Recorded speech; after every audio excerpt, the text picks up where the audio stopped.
BNP chairperson ও সাবেক প্রধানমন্ত্রী খালেদা জিয়া 2 দিন ধরে রাজধানীর এভারকেয়ার হাসপাতালের করোনারি কেয়ার ইউনিটে ভর্তি আছেন। তার শারীরিক অবস্থা তেমন উন্নতি হয়নি, তবে নতুন করে অবনতিও দেখা যায়নি। মেডিকেল বোর্ড প্রতিদিন বৈঠক করে চিকিৎসা পদ্ধতিতে প্রয়োজনীয় পরিবর্তন আনছে এবং তাকে সর্বোচ্চ পর্যবেক্ষণে রাখা হয়েছে। শুক্রবার এ তথ্য জানিয়েছেন বিএনপি স্থায়ী কমিটির সদস্য আমির খসরু মাহমুদ চৌধুরী। এদিকে বিএনপি চেয়ারপারসন খালেদা জিয়ার শারীরিক অবস্থা নিয়ে গঠিত মেডিকেল বোর্ডের সঙ্গে বৈঠক শেষে হাসপাতাল থেকে বের হয়ে তার সর্বশেষ অবস্থা তুলে ধরলেন দলের স্থায়ী কমিটির সদস্য ডক্টর আব্দুল মঈন খান। শুক্রবার দিনগত রাতে রাজধানীর এভারকেয়ার হাসপাতাল প্রাঙ্গণে সাংবাদিকদের ব্রিফ করেন তিনি।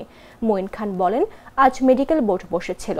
বোর্ড তার সর্বশেষ শারীরিক অবস্থা গভীরভাবে পর্যবেক্ষণ করেছে, পর্যালোচনা করেছে এবং সে অনুযায়ী চিকিৎসা ব্যবস্থা নিচ্ছে। চিকিৎসকের তাদের সর্বোচ্চ চেষ্টা করছেন। খালেদা জিয়াকে নিবিড় পর্যবেক্ষণে রাখা হয়েছে।